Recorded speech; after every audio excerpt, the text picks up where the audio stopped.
Com essas três parábolas se completa a série de 7 parábolas do reino dos céus. 7 é o número da perfeição. É tudo aquilo que nós precisamos para saber quem, aonde, como, quando, o que é este reino que está entre nós. Vamos lembrar um pouquinho essa dinâmica. Começou com a parábola de um pobre camponês que tinha uma terra imprestável, terra com muita pedra, terra com espinho, terra de beira de estrada, e que mesmo assim teimava em semear, esperando que parte da semente caísse em terra boa e desse fruto. E depois nos falou de um campo, onde semearam trigo, mas o inimigo semeou joio. E essa parábola terminava lembrando que o Filho do Homem iria mandar seus anjos para recolher o joio, queimá-lo no fogo eterno. A última parábola é quase um paralelo. Nos fala de uma rede, onde tem peixes bons e peixes não bons, assim como o trigo e o joio.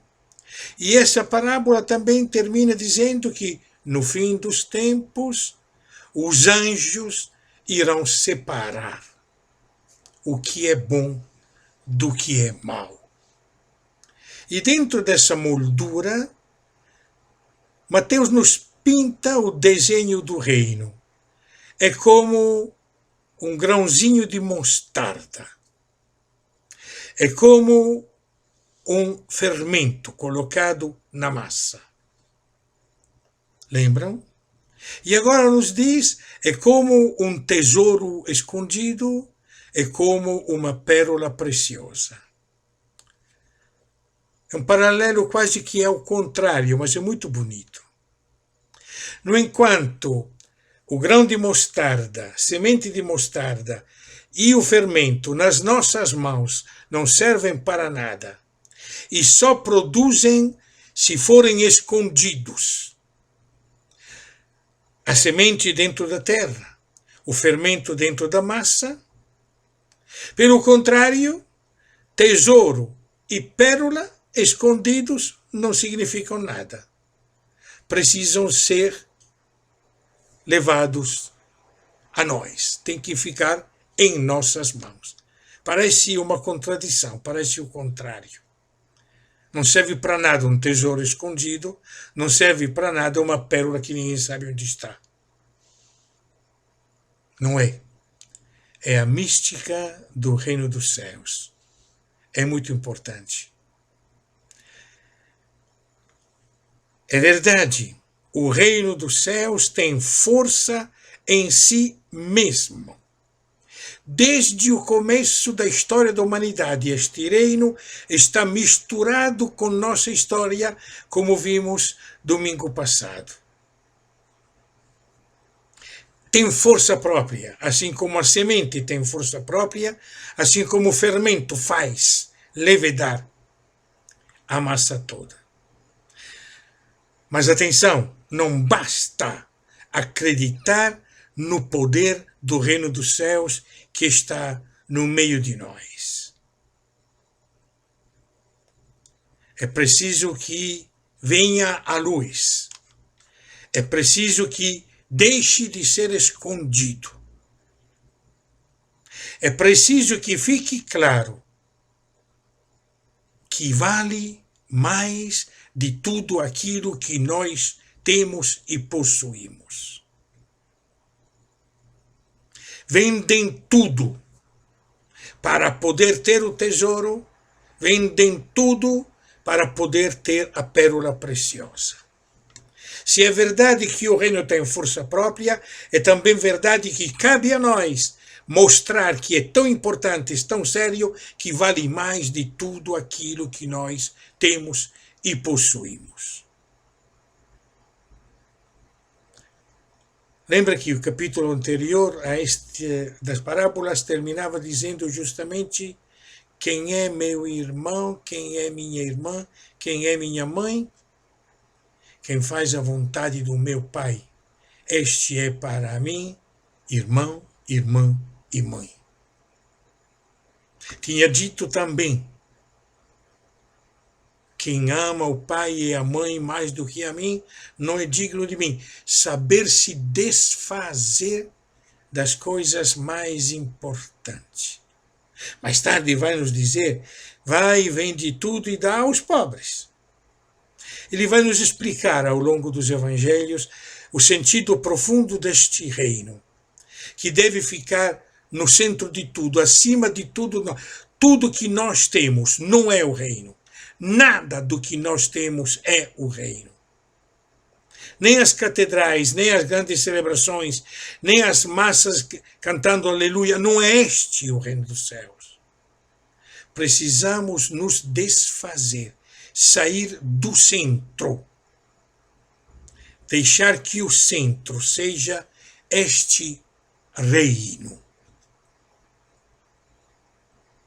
Procurai em primeiro lugar o reino de Deus e sua justiça, acima do pai, acima da mãe, acima daquilo que tu vai querer comer, daquilo que tu vai querer beber, aquilo que tu vai querer vestir. Acima de tudo, aquilo que parece ser a tua vida, o reino vem antes. Mas o que significa isso? Não é uma coisa meramente espiritualista ou mística, não. É uma coisa muito importante, por isso que nos deixa, se nos começou colocando-nos num pedaço de terra pobre, agora nos deixa na beira do mar. Feito pescador que puxa a rede e nos joga, Mateus, no comecinho do reino, quando Jesus andava pelas terras da Galileia dizendo: o reino de Deus chegou, convertam-se.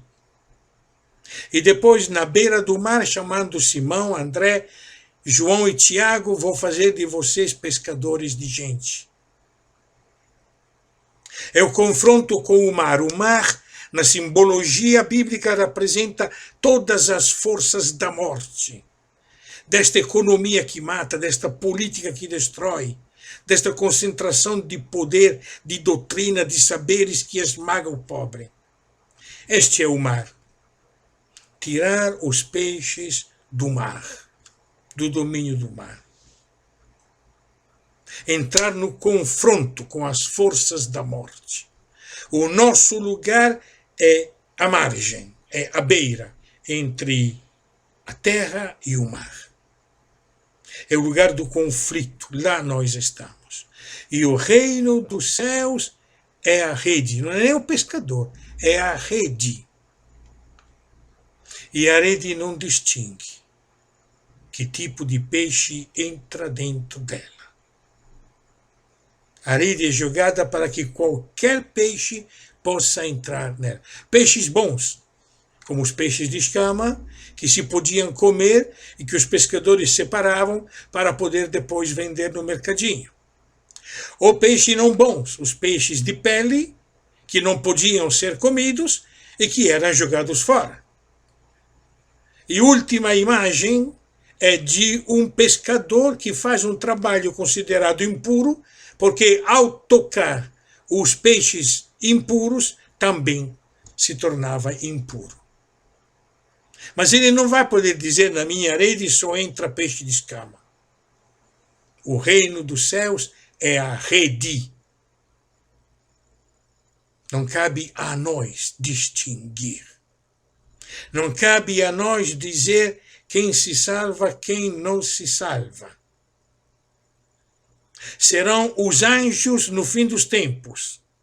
Ninguém de nós é anjo, nem para separar o trigo do joio, nem para separar os peixes bons dos peixes que não prestam. O reino dos céus é a vida oferecida a todos, sem distinção nenhuma, a partir da casa.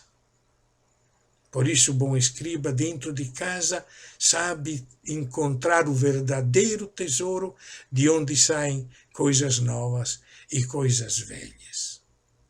O tesouro não está nas escolas de teologia. O tesouro não está nos palácios, não está nos templos, não está nas sinagogas. O tesouro está dentro de casa. Está na mulher que põe o fermento, está no homem que coloca a mostarda, está no comerciante que vende tudo para poder ter a pérola preciosa, está na vida cotidiana.